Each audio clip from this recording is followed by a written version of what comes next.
오늘 우리에게 주신 하나님의 말씀은 사도행전 16장 23절부터 34절까지 말씀입니다. 사도행전 16장 23절부터 34절까지 말씀을 우리 하나님을 경외하는 마음으로 한 목소리로 함께 같이 읽겠습니다.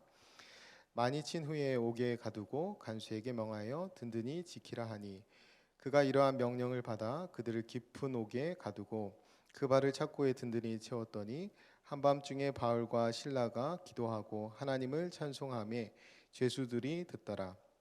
이에 갑자기 큰 지진이 나서 옥토가 움직이고 문이 곧 다 열리며 모인 사람의 매인 것이 다 벗어진지라. 간수가 자다가 깨어 옥문들이 열린 것을 보고 죄수들이 도망한 줄 생각하고 칼을 빼어 자결하려 하거늘 바울이 크게 소리질러 이르되 내 몸을 상하지 말라 우리가 다 여기 있노라 하니 간수가 등불을 달라고 하며 뛰어들어가 무서워 떨며 바울과 실라 앞에 엎드리고 그들을 데리고 나가 이르되 선생들이여 내가 어떻게 하여야 구원을 받으리이까 하거늘 이르되 주 예수를 믿으라 그리하면 너와 내 집이 구원을 받으리라 하고 주의 말씀을 그 사람과 그 집에 있는 모든 사람에게 전하더라. 그 밤 그 시각에 간수가 그들을 데려다가 그 맞은 자리를 씻어주고 자기와 그 온 가족이 다 세례를 받은 후 그들을 데리고 자기 집에 올라가서 음식을 차려주고 그와 온 집안이 하나님을 믿음으로 크게 기뻐하니라. 아멘. 오늘 본문을 묵상하다 보면 여러 가지 의문점이 생기는데요. 그 중에 그 가장 의문스러운 것은 이 간수의 행동과 질문입니다. 여러 인물이 등장하지만 이 간수의 행동과 질문에서 이상한 점들을 발견할 수 있어요. 물론 바울과 실라의 행동도 이상하지만 의문이 생길 정도는 아니에요. 그러니까 그들을 알면 바울을 알면 이해하지 못할 정도는 아니라는 거예요. 바울이 정반대의 인생을 살다가 다메섹에서 회심하고 그야말로 복음에 붙들린 인생을 살아갑니다. 그가 참수형을 당하기 전까지. 그러니까 바울이 죽기 전까지는 그의 걸음을 멈출 수 있는 것이 아무것도 없었어요. 그러니까 그런 바울을 이해한다면 이 모습이 이상한 모습이 아니라 충분히 이해할 수 있는 모습이고, 그리고 바울이 감옥에 갇힌 게 이게 처음이 아니거든요. 전에도 감옥에 갇힌 적이 있고 전에도 많이 맞았던 적이 있습니다. 루스드라에서는 어느 정도 맞았냐면 죽은 줄 알고 버릴 정도까지 돌에 맞은 적도 있었어요. 그런데 하나님께서는 그럼에도 불구하고 바울을 살려주셨고 또 오늘 여기까지 인도하셔서 복음을 전하게 하셨다라는 거죠.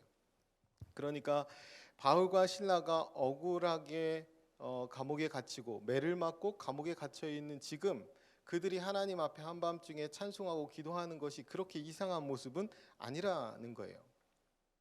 진짜 이상한 거는 누구냐면 간수예요. 그의 행동과 질문이 이상합니다. 27절 말씀을 보면요.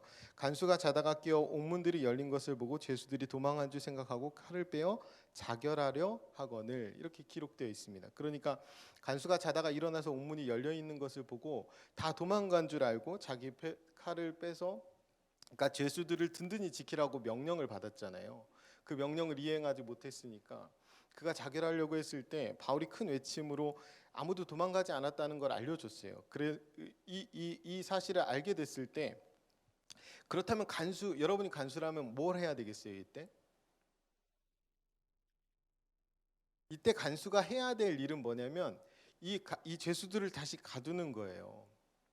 다시 착고를 든든히 채우고 옥문을 닫는 일을 해야 됩니다. 그게 이 간수가 사는 유일한 길이에요. 그런데 이 간수는 정반대로 행동해요. 어떻게 행동하냐면 이 죄수들을 다시 가두는 게 아니라 데리고 나갑니다. 이게 30절에 기록되어 있는데요. 그들을 데리고 나가 이르되 선생들이여 내가 어떻게 하여야 구원을 받으리까 하거늘. 아멘. 이게 자신이 살기 위해서는 당장 가둬야 되는 이 죄수들을 도리어 데리고 나가요. 그러니까 겁을 주고 포박해서 이들을 다시 가둬야 되는데 도리어 그 죄인들 앞에서 내가 겁을 주고 포박해야 될 죄인들 앞에서 오히려 이 간수가 두려워하면서 엎드려서 질문하는 거예요. 그 질문이 이것입니다. 선생들이여 내가 어떻게 하여야 구원을 받으리까? 간수의 행동도 이상한데 질문은 더 이상합니다. 여기서 간수가 할 수 있는 자연스러운 질문은 이런 거예요.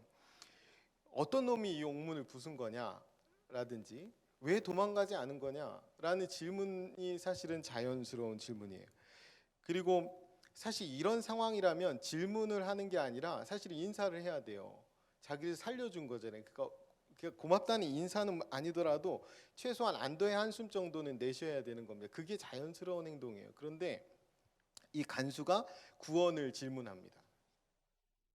그러니까 자기가 살기 위해서라면 이 제수를 데리고 나가면 안 돼요. 그런데 그 데리고 나가서 이 질문을 한 거예요. 그러니까 간수가 이 죄수들을 데리고 나가서 질문한 이 구원은 육체적인 생명의 연장을 물은 것이 아니라 그 영혼의 구원에 대해서 물은 것입니다. 여기에 의문점인 어떻게 이 질문을 할 수 있을까?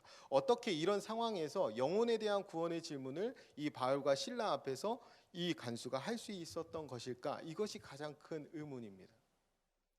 이것에 대해 얻을 수 있는 답은 뭐냐면 영혼에 대한 구원에 대해서 영혼의 구원에 대해서 늘 의문점을 가지고 있었다는 거예요. 그 질문을 가지고 있었고 눈앞에 바울과 실라의 모습을 보고 나니까 그 답을 해줄 수 있을 거라는 확신을 갖게 된 거예요. 그래서 전혀 맞지 않지만 그 질문을 이 바울과 실라에게 지금 하고 있는 거예요. 하나님의 입장에서 보면 이 구원에 대한 영혼의 구원에 대한 질문을 늘 가지고 있는 이 간수를 바울 일행이 만나게 하기 위해서 억울하게 감옥에 갇히게 하시고 그들 앞에서 답을 하게 하십니다. 그 답이 무엇이냐면 이 답 자체가 위대한 복음의 선포인데요. 주 예수를 믿으라 그리하면 너와 네 집이 구원을 받으리라. 여러분 이 위대한 이 극적인 만남과 이 위대한 복음의 선포로 인해서 이곳에 빌립보 교회가 시작되는 거예요. 이 간수의 집에서 시작되는 것이 빌립보 교회 아닙니까? 이 빌립보 교회뿐만 아니라 세계의 모든 교회들이 이 위대한 선포 위에 세워졌다라고 해도 과언이 아니에요. 그러니까 우리가 그렇다면 이 오늘 본문을 이렇게 읽으면서 여기까지 이제 우리가 읽어왔는데요. 그럼 여기서 얻을 수 있는 교훈은 무엇입니까? 우리가 적용할 수 있는 지점. 그 지점 무엇이냐면 우리도 바울과 실라와 같이 구원에 대한 질문을 받을 수 있는 인생을 살자라는 것입니다. 우리도 바울과 실라와 같이 누군가 나에게 구원에 대해 질문을 할 때 그 답을 할 수 있는 인생을 살자라고 우리가 적용할 수 있습니다. 여러분의 삶은 구원에 대한 질문을 받을 만한 삶을 살고 계십니까? 이런 질문을 많이 받으시나요? 우리의 교회는 이 구원에 대해 답을 해줄 수 있는 교회입니까? 우리는 복음에 대해 그 복음을 간직하고 있고 복음을 선포하는 교회입니까? 어떻게 하면 구원에 대한 질문을 받을 수 있는 인생을 살아갈 수 있을까요? 어떻게 하면 우리 교회가 구원에 대해 답을 줄 수 있는 교회가 될 수 있을까요? 답은 굉장히 간단합니다. 오늘 말씀에 있어요. 13절에 주 예수를 믿으라. 그리하면 너와 내 집이 구원을 받으리라. 그러니까 답은 간단해요. 예수님을 주님으로 모시고 믿고 살아가면 됩니다. 예수님을 주님으로 믿고 살아가는 모습이 어땠는지를 우리가 바울과 실라를 통해서 찾아볼 수 있어요. 우리가 이미 알고 있는 바울의 모습이 아니라 오늘 딱 간수가 바라봤던 그 바울의 모습, 실라의 모습을 통해서 어떤 것이 그 구원에 대한 질문을 받을 수 있는 인생이고 어떤 모습이 구원에 대해 답을 줄 수 있는 인생인가를 우리가 찾을 수가 있어요. 첫 번째로 이 바울과 실라는 주님을 위한 삶을 살았다라는 거예요. 근데 이 간수 입장에서 보면 사실은 선생님이여라고 부를 때 이 퀴리어스거든요. 그러니까 바울과 실라를 향해서 주님이시여라고 불렀던 거예요. 그러니까 주님을 위한 삶이 뭔지 이 간수는 잘 모릅니다. 그런데 최소한 이 간수가 알았던 건 뭐냐면 이 바울과 실라는 적어도 제 몸뚱이만을 위해서는 살고 있는 사람은 아니다라는 거예요. 제 몸뚱이 한 몸뚱이만 위해서 산 사람은 아니다. 제 배를 위해서 사는 사람은 아니다라는 사실을 알았다는 거예요. 그러니까 최소한 그 여종을 붙들고 착취하면서 살았던 자기 배를 위해 살았던 그 주인들과는 전혀 대조된 삶을 살았다는 것을 알았다는 거예요. 여러분 이 감옥의 간수가 하는 일이 감옥에 있는 사람들 지키는 거잖아요. 감옥에 주로 어떤 사람들이 들어갑니까? 감옥에는 자기 배만 불리려고 불법을 저지른 사람들이 들어가게 돼요. 그러니까 그런 사람들 얼마나 많이 받겠습니까? 자기 배만 불리려고 했던 사람들. 그런데 그 사람들과는 달랐다라는 거예요. 우리가 예수님을 믿고 살아가면서 우리가 그저 세상에 살아가는 것이 자기 배만 불리는 것, 그것에만 혈안이 되어 살아간다면 아무도 우리에게 영혼의 구원에 대해 질문하지 않습니다. 그 질문을 받을 일이 없겠죠. 두 번째로 주님의 마음을 품고 살아야 돼요. 주님의 마음은 긍휼의 마음입니다. 바울과 실라는 귀신 들린 여종에 대해서 연민과 동정심을 가지고 있었어요. 그리고 이 간수에 대해서도. 여러분, 이 예수님의 마음을 품지 않았다면, 이 긍휼의 마음을 품지 않았다면 고발당할 일도 없고 감옥에 갇힐 일도 없습니다. 그 긍휼의 마음을 품지 않았다면 이 옥문이 열렸을 때 그냥 도망가면 그만이에요. 간수에 대한 연민의 마음이 있었기 때문에 남아있는 겁니다. 그러니까 바울과 실라는 그 사람들을 향해서 구원받아야 될 영혼으로 바라본 거예요. 하나님이 창조하신, 하나님이 구원하셔야 되는 존귀한 대상으로 본 거죠. 그 여종을 붙들었던 사람들과는 달랐다라는 거예요. 그들은 어떻게 보았습니까? 사람을 도구로 본 거예요. 자기 배를 불리는 도구로 보았습니다. 우리가 사람을 도구로 여기면서 이 땅 가운데 살아간다면 우리가 누구도 우리에게 와서 구원에 대해서 묻지 않을 겁니다. 여러분의 삶이 가정에서든 혹은 일터에서든 직장에서든 그 삶의 모습이 사람을 도구화하는 삶이면 누구도 여러분에게 예수님에 대해서 묻지 않을 겁니다. 세 번째로 주님의 영이신 성령님의 이끄심을 따라서 살았다라는 거예요. 바울과 실라가. 옥문이 열렸는데도 바울과 실라가 도망가지 않습니다. 그런데 바울과 실라에게 이런 일이 처음이 아니에요. 바울에게 이런 일이 처음이 아니라는 거예요. 사도행전 12장에 이런 일이 있었습니다. 그때는 상황이 좀 더 안 좋았어요. 바울이 있었고 양쪽에 병사들이 있었죠. 그 상황에서 옥문이 열리고 묶인 것이 풀리고 그리고 주의 사자의 이끌림을 통해서 그곳을 벗어나게 됩니다. 그러니까 쇠사슬도 풀리고 옥문도 열리고 그곳을 벗어나게 돼요. 그런 경험이 이미 바울에게 있어요. 그런데 바울은 왜 오늘 바로 도망가지 않습니까? 그때처럼 왜 감옥을 나오지 않아요? 상황이 오늘 사도행전 16장의 상황이 사도행전 12장과는 다르기 때문입니다. 어떻게 다르냐면 주의 사자가 이끌지를 않습니다. 성령께서 이끌지를 않았기 때문에 나가지 않았던 거예요. 여기 빌립보에 왜 오게 됩니까? 사도행전 16장 6절 7절에 이렇게 기록되어 있어요. 성령이 아시아에서 말씀을 전하지 못하게 하시거늘 그들이 부르기아와 갈라디아 땅으로 다녀가 무시디아 앞에 이르러 비두니아로 가고자 애쓰되 예수의 영이 허락하지 아니하시는지라.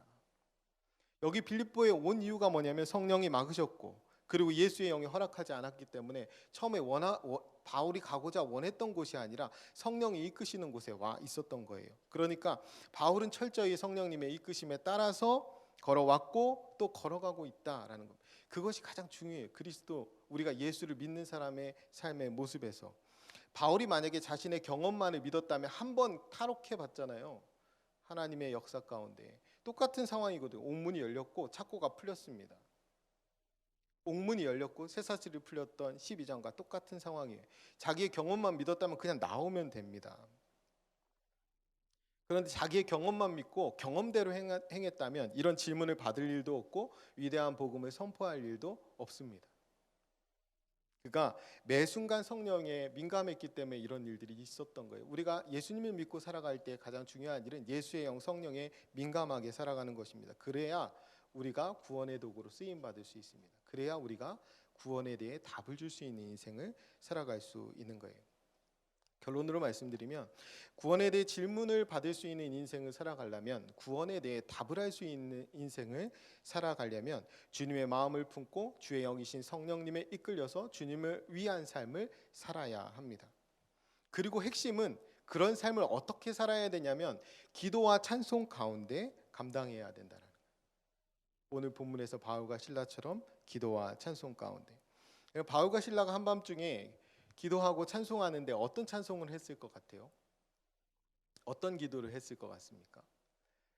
물론 그 당시에 이 찬양이 없었겠지만 아마도 찬송과 기도를 했다면 오늘 우리가 부른 370장과 같은 고백을 했을 겁니다. 주 안에 있는 나에게. 눈앞에 닥쳐 있는 캄캄한 상황과 환경만 보았다면 거기에서 어떻게 기도하고 찬양할 수 있어요?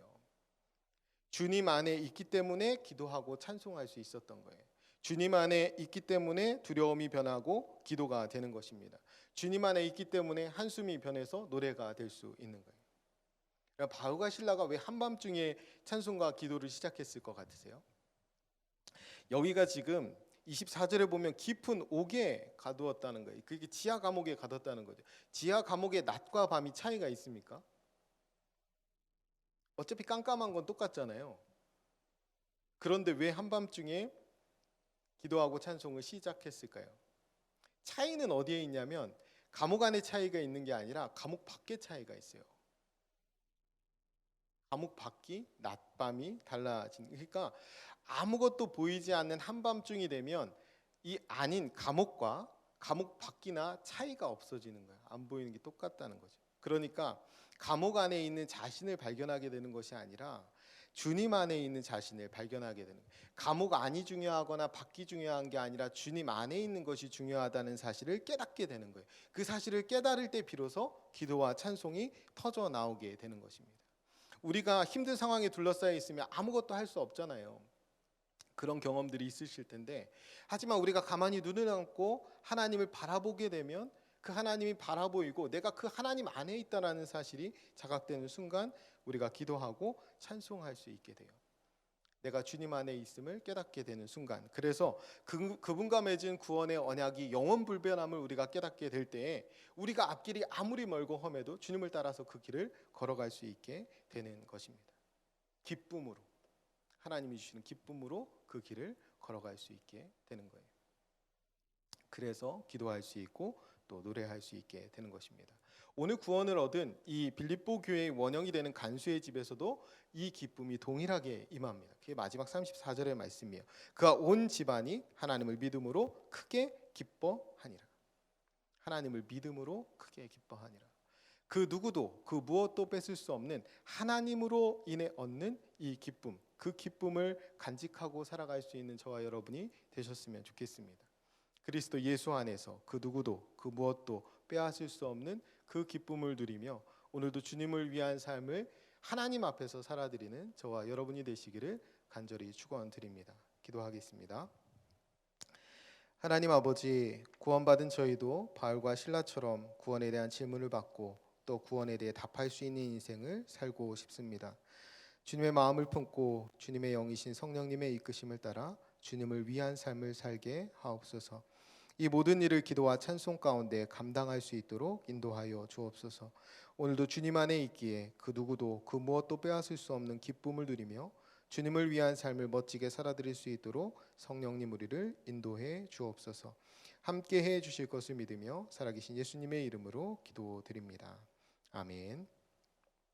이 시간 다음과 같은 기도의 제목으로 기도드리겠습니다. 지금 들은 말씀이 내 삶으로 이어지게 하옵소서. 방역당국과 보건의료진에게 힘을 주시고 코로나19가 속히 종식되게 하옵소서. 내일 있을 송구영신 예배를 통해 하나님 안에서 한 해를 마무리하고 새해를 맞이하게 하옵소서. 연말연시 주변의 이웃을 돌아보게 하시고 그리스도의 사랑과 복음을 전하게 하옵소서.